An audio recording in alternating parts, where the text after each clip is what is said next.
Good morning, family. This is Ricky, and welcome to Hope for Today. Happy Monday, y'all. Come on, it's Monday.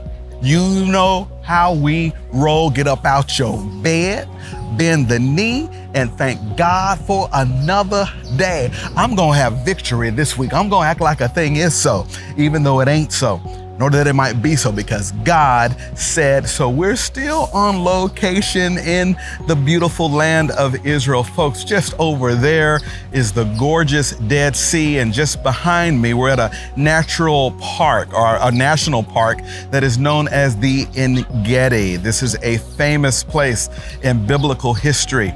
This is the site where David himself was on the run from King Saul, where he went and retreated into those caves and those hideouts. We just walked over through those mountains. And just as when you think on the outside, it's a arid and desolate and harsh place, but when you go on the inside, there's springs with beautiful, pristine water. There are animals flocking all around. There's foliage popping up. Oh, if you get it sooner, I will preach much shorter. On the outside, it looks like a rough place, but on the inside, it was a place of nourishment. And I think it presents to us a remarkable opportunity to talk about how we wait on God. When David was here, he had to wait on the Lord. And all this week, we're going to talk about those situations in your life where you're having to wait on God to answer a prayer, or wait on God to heal your body, or wait on God to bring things together financially. We are always going to have times in our life where we're waiting on God. I looked at a stat the other day that said that we Americans will spend a cumulative 37 billion hours a year waiting in line. Individually, you and I will spend on average 389 days of our life waiting in line. And that's just waiting in line. Who knows about all the waiting that you have to do on hold for customer service with somebody from around the world. We're gonna have to wait in our lives. So all week we're gonna talk about what it means to wait well. 1 Samuel 23, the Bible says, David went up from there and lived in the strongholds of En-Gedi. On the outside, it looks arid and desolate and harsh, but on the inside, it was a stronghold where he was protected. The lesson is this: sometimes God makes you wait so that you can truly realize your worth. Sometimes God makes you wait so you'll know your worth. I think the lesson for David was this: there's sometimes a distance between the time you're anointed by God and appointed by God. And the first lesson of waiting well is this: realize that waiting is a part of walking.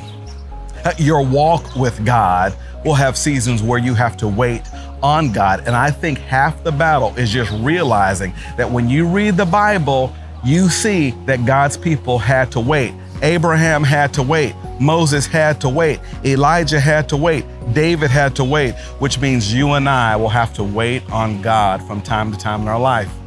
But I think the lesson is this: it is worth the wait. Because sometimes God doesn't want to bless you too soon because you'll lose the blessing too fast. Some of us will get blessings that our character can't cash. You know what I'm saying? God sometimes wants to know that he can trust us with a little before he trusts us with a lot. My dad had promised that he was going to get me a red Camaro if I would have gotten a college scholarship. And this was when I was 9-10 years old. And I kind of put it in the back of my head. I thought my dad had forgotten, but sure enough, I get good in football and I'm getting real good. But the problem is my daddy wasn't about to give me a Camaro because I was too young, didn't have any money, all this stuff.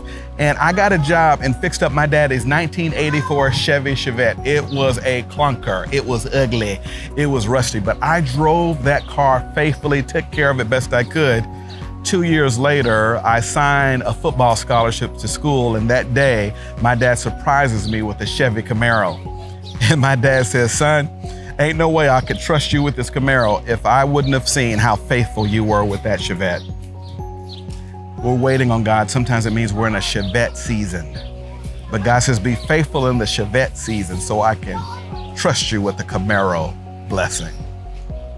It's waiting time, but let's wait well. Realize that waiting is a part of your walk. That's Hope for Today from Israel. I'll see y'all next time.